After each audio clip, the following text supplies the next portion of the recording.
네, 안녕하세요. 오늘부터 이제 16회 동안 상표법 강의를 이제 진행을 하도록 할 거고요. 일단 제 소개를 간단하게 먼저 드리면 저는 이대현 변리사라고 하고요. 저는 이제 55회 시험에 합격을 했습니다. 이제 이번에 그 준비하시는 시험이 59회죠? 59회 1차 시험 대비죠? 네. 이제 58기까지가 지금 일을 하고 있으니까 이제 59의 시험을 이제 보고 60회 1차 시험 대비를 하시는 거죠. 저는 55회 시험에 이제 합격을 했고요. 일단 제 메일 주소를 좀 먼저 적어드리면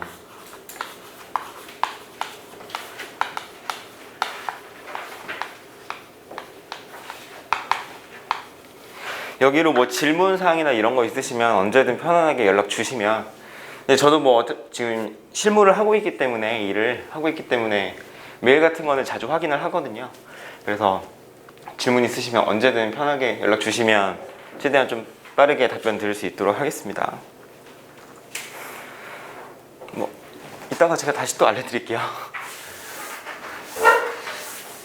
자, 일단 수강 대상을 먼저 말씀을 드리면 이제 상표법 기본 강의죠. 상표법 기본 강의이기 때문에 이제 상표법을 아예 완전 처음 들으시거나 아니면 상표 강의를 들은 적은 있는데 뭐 들은 지 조금 오래 되셨다든지 아니면은 그때 좀 뭐 집중이 잘 안 돼서 좀 개념이 잘 안 잡혔다 하시는 분들이 이제 들으시면 될 것 같고요.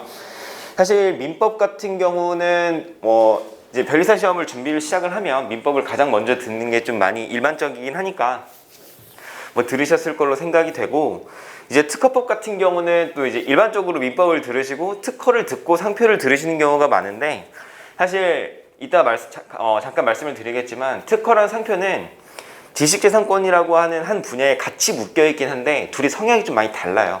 둘이 많이 성향이 좀 달라서 병행하셔도 되고 상표를 먼저 들으셔도 되는데, 아무래도 특허를 먼저 들으면 조금 유리한 부분은 있어요. 왜냐면 이제 절차적으로 좀 용어라든지 이런 게 겹치는 게 좀 있어서 좀 유리한 부분이 있기는 한데, 그렇다고 해서 뭐 특허를 안 들으셨으면 뭐 상표를 전혀 들을 수가 없다 뭐 그런 건 아니니까 너무 걱정하지 않으셔도 되고, 제가 개인적으로 생각할 때 디자인보호법이랑은 선후관계가 전혀 없다고 생각을 해요.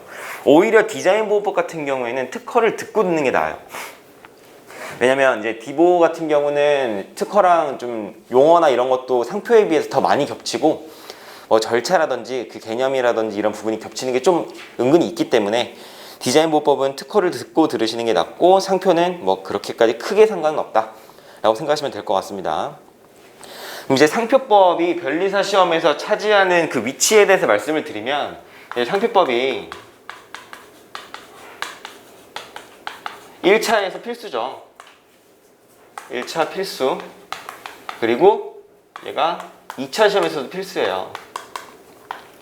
이제 1차 시험 같은 경우에는 민법 40문제, 산업재산권법 40문제, 그리고 이제 자연과학 40문제가 나오는데, 이 산업재산권법 중에서 1번부터 20번까지가 일반적으로 특허법이 나오고 21번부터 30번까지가 상표법이 나오고 나머지 뒤에 10문제가 디자인보호법이 나오는데, 사실 우리가 문항수를 봤을 때 비중을 생각해보면 상표법이나 디자인보호법이나 얼추 비슷비슷하다라고 비중을 그렇게 두실 수가 있는데, 개인적으로는 상표법의 비중이 더 높아야 돼요. 사실 특허법보다는 좀 적더라도 특허법에 어느 정도 준할 정도의 상표에 대한 개념은 잡고 있으실 필요가 있어요. 왜냐면 2차 필수 때문에 그래요. 디자인보호법 같은 경우에는 2차에서 선택 과목이죠. 그리고 저도 뭐 디자인보호법을 전혀 무시하는 게 아니라 상대적으로 양이 좀 적다라는 말이 많아요. 사실 디자인보호법 같은 경우에는 상대적으로 양이 좀 적다라고 하는 평이 좀 많은데, 상표 같은 경우에는 생각보다 되게 좀 어렵고 양이 생각보다 꽤 돼요. 그래서 1차 시험에서 10문제 맞출 정도 대비만 해야지 라고 하셨다가 2차 시험에서 좀 큰 코를 다치시는 경우가 있어요. 특히 더 왜 그러냐면, 사실 이거는 뭐 일반적인 건 아니고 이제 그 시험 회차에 따라서 좀 경향이 있긴 한데, 상표법 같은 경우에는 생각보다 점수를 잘 안 주는 과목이기도 해요. 그래서 상표법은 그 2차 시험의 4과목 중에서 꽈락이 가장 많이 나오는 과목이기도 하거든요. 그래서 상표법은 어느 정도 좀 비중을 가지고 좀 이해를 좀 어느 정도 좀 폭넓게 하셔서 깊이를 조금 가져가시는 것도 중요하다. 하지만 그렇다고 해서 1차 시험을 일단 먼저 패스는 해야 되기 때문에 뭐 민법 이상으로, 특허법 이상으로까지 공부하시기에는 너무 과하고, 이제 민법이랑 특허보다는 양이 좀 적다 하더라도 뭐 디자인 보호법이나 뭐 나머지 자연과학 각각의 과목들에 비해서는 조금 더 비중을 두시고 좀 더 공부를 하시는 게 필요하지 않나라고 생각이 듭니다. 이게 뭐 2차 시험에서 상표법 꽈락이 많다고 말씀을 드렸는데 뭐 항상 그런 건 아니에요. 뭐 꽈락률이 뭐 플러스 마이너스 왔다 갔다 하는데 이게 심할 때는 반 이상도 꽈락이 나오고 그래요. 상표법 같은 경우에는. 그래서 그 시험 보러 딱 시험 보러 들어가잖아요. 시험장에. 거기 중에 반 이상이 꽈락인 경우도 많아요. 상표 꽈락. 그래서 상표법은 꽤 꽈락이 많고, 그렇기 때문에 좀 어느 정도 준비를 잘 해두실 필요가 있다라고 말씀을 드리고 싶고요. 이제 상표법에 대해서 이제 우리가 진행을 할 건데, 상표법 강의를 들으시면서 어떤 생각이 드실지에 대해서 간단하게 일단 먼저 예측이라고 할까요? 사실 이 예측이라고 하는 건 제 경험에서 나오는 거겠죠. 첫 번째로 이제 민법을 먼저 예를 들면, 저 같은 경우는 민법 강의를 처음 들었을 때 그냥 어려웠어요. 왜냐하면 이과생들이 대부분이 많잖아요. 우리 시험 같은 경우에는 이과생의 특징상 그래프 한 줄, 뭐 그래프 하나, 아니면 표 이런 게 훨씬 보기가 편한데, 수식이 그냥 글로 쫙 깔려 있어요. 그래서 용어들도 어렵고, 판례 같은 거 한번 뭐 삘 받으면은 뭐 몇 줄이, 그냥 한 문장이 몇 줄이잖아요. 그래서 무슨 말인지 알아듣기도 어렵고, 그래서 어려웠는데 계속 보다 보니까 실생활에서 이런 일이 주변에 있을 수도 있겠구나라는 생각이 들어서 조금 재밌어지다가, 강의가 끝나고 나면 그 방대한 양에 다시 한번 이제 엄두가 안 나는 그런 느낌이 좀 들었었고, 특허법 같은 경우에는 이건 정말 지극히 제 개인적인 생각이지만, 강의 시작해서 2차 시험 끝날 때까지 전 특허법이 별로 재밌었던 적이 별로 없었던 것 같아요. 특허 같은 경우에는 이제 강의 들어보시면 아시겠지만, 발명이라고 어떤 특허가 있다고 할 때 뭐 발명의 설명에 뭐 A, B가 있고, 뭐 청구항에 뭐 A, B가 있고, 뭐 이런 식으로 기호로 나오잖아요.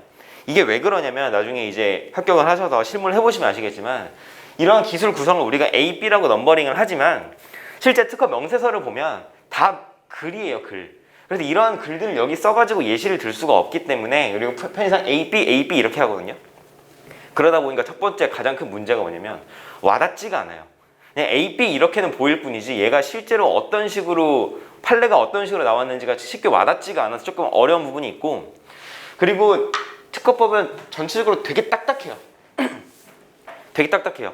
사실 변리사들이 이제 실무, 이제 필드에서 일을 하다 보면 또 각자의 자기 분야들이 좀 있어요.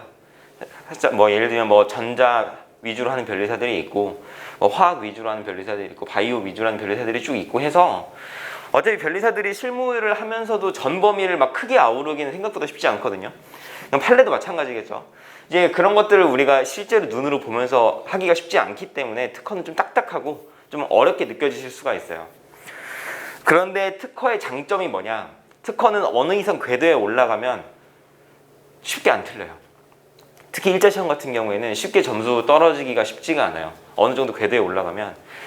그래서 그 어느 정도 궤도에 올라가기에 가장 중요한 것 중에 하나가 특허법은 법조문이라고 저는 생각을 하는데, 제가 1차 시험 준비를 할 때 특허법 강의를 다 듣고 1회독을 마친 다음에 이제 문제를 풀어보잖아요. 기출문제 같은 거 풀어보고 하면 반타작이 쉽지가 않았어요.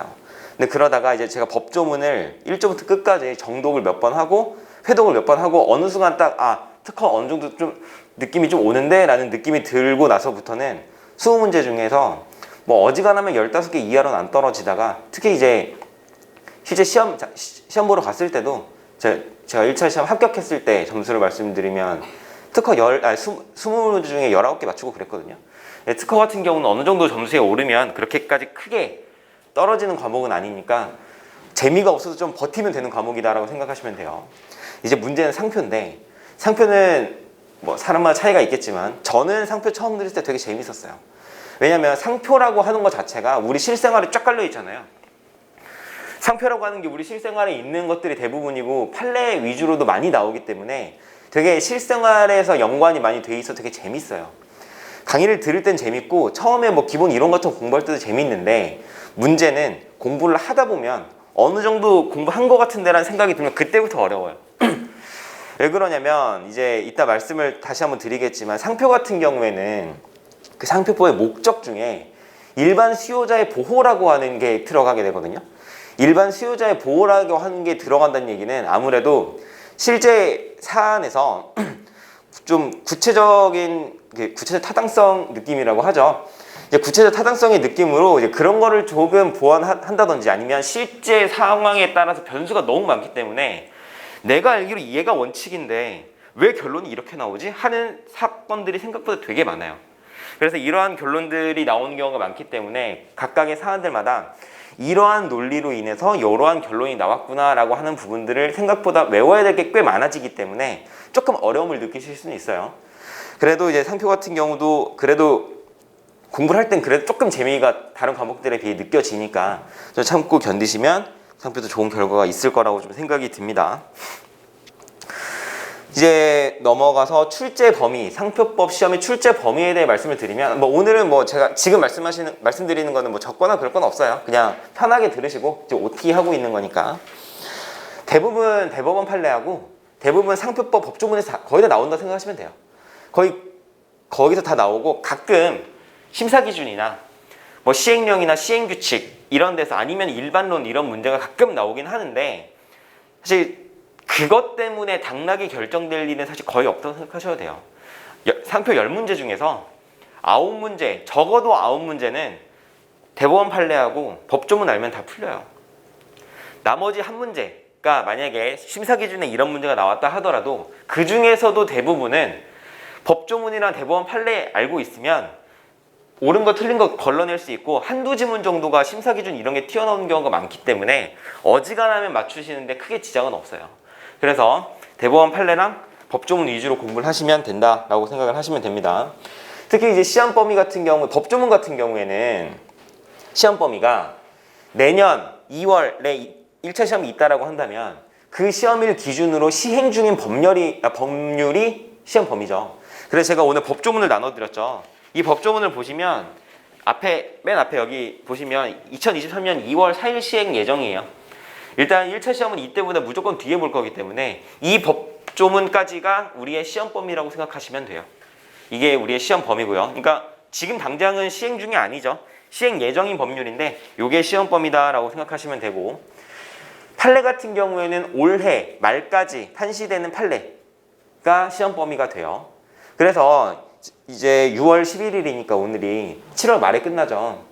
그럼 제가 7월 말에 종강을 하고 나서 그 이후에 나오는 판례는 제가 이번 강의 때 다뤄드릴 수가 없죠. 뭐 어떻게 나올지 모르니까. 그래서 기본 강의가 끝나시고 이제 추후 뭐 문제풀이라든지 이런 거 쭉 하시면서 추가되는 판례는 이제 연말이나 연말도 좀 이르고요. 내년 초에 뭐 최신 판례 이런 정리 자료나 강의 같은 거는 많이 수험기 있을 거예요. 그런 거 구해서 최신 판례 자료만 몇 개 보시면 시험 범위는 끝나요.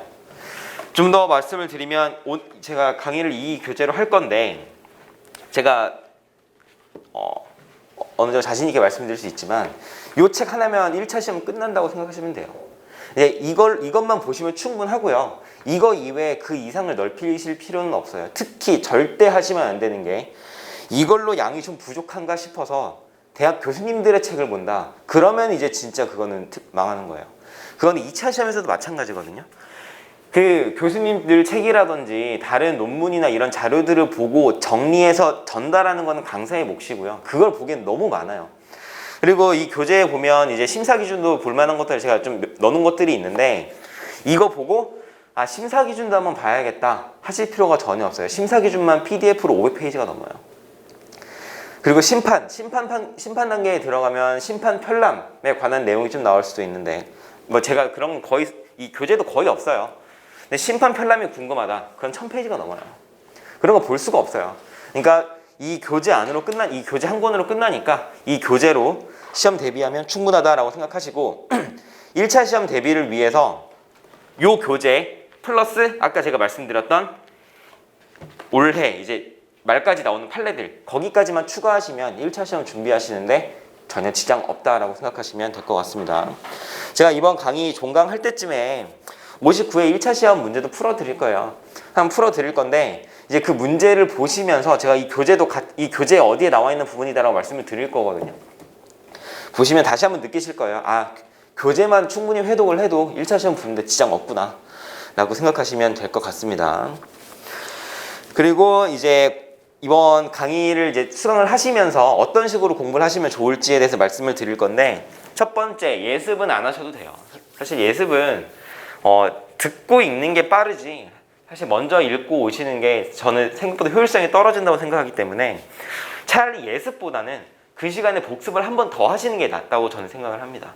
그래서 예습은 굳이 안 하셔도 되고 복습은 꼭 하셨으면 좋겠다. 그리고 복습을 해도 제가 이제 강의를 하면서 저는 이제 다른 이외의 자료들 거의 잘 안 나눠드릴 거예요. 가끔 자료를 나눠드리더라도 이거는 그냥 한번 보고 버리자라는 개념이지, 이거를 시험장에까지 들고 가자라고 하는 개념의 자료는 제가 거의 안 나눠드릴 거거든요. 저는 계속 강조하지만 시험장에 들어가기 전까지 볼 책은 적을수록 좋아요, 자료는.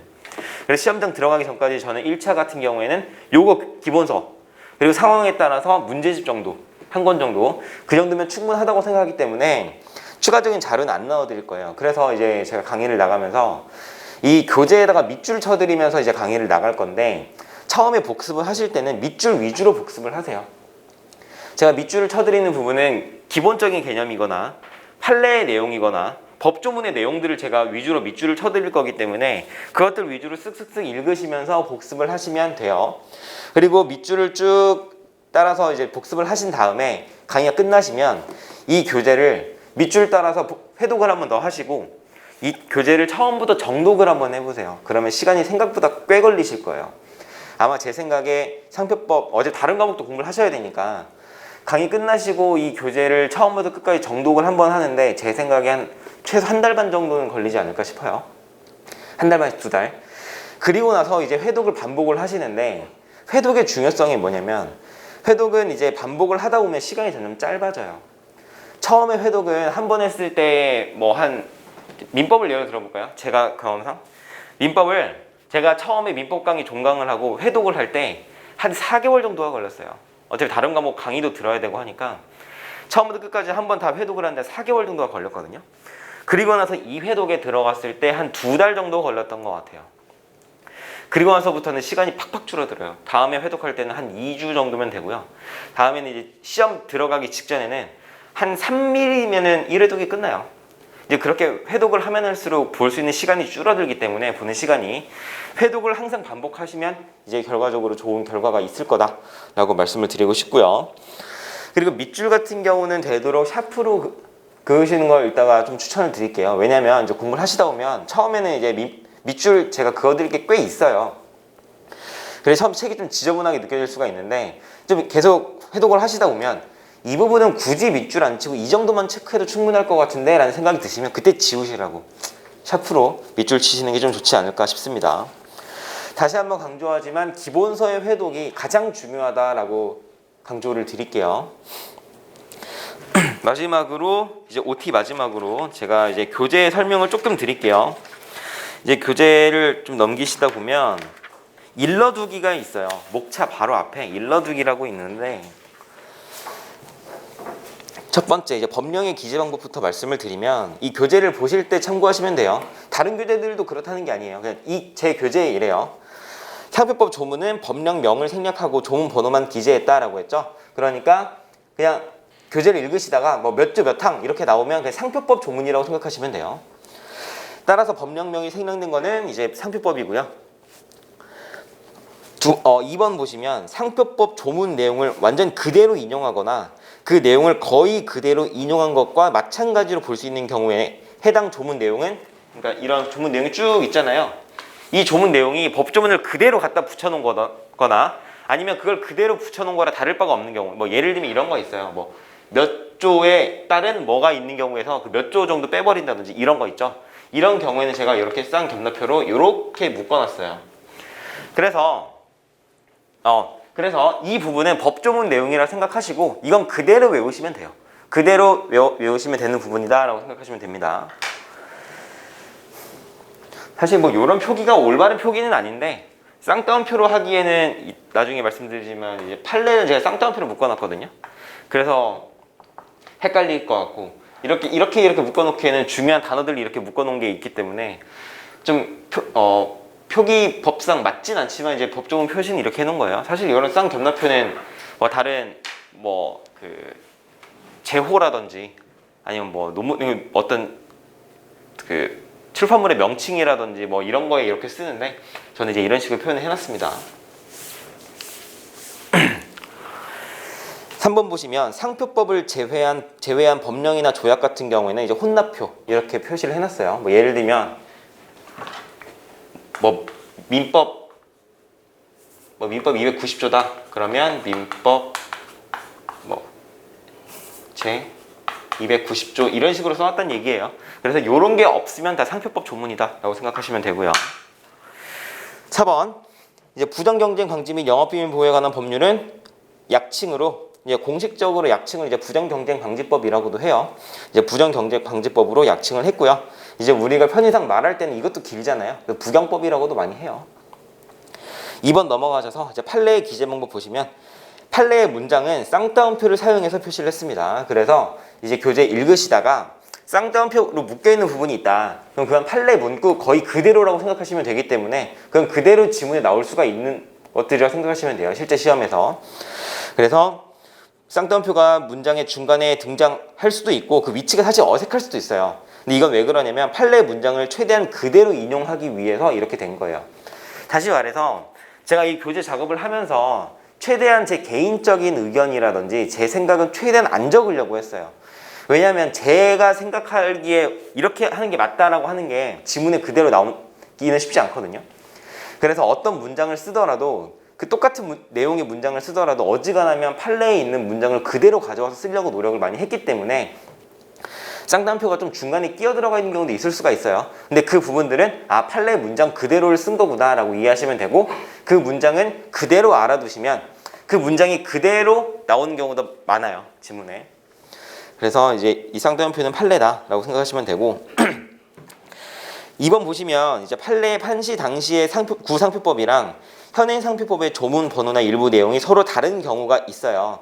이런 경우에는 제가 현행법에 대응되도록 최소한 정도의 수정을 좀 하긴 했습니다. 이를 제외한 내용은 수정하지 않았고요.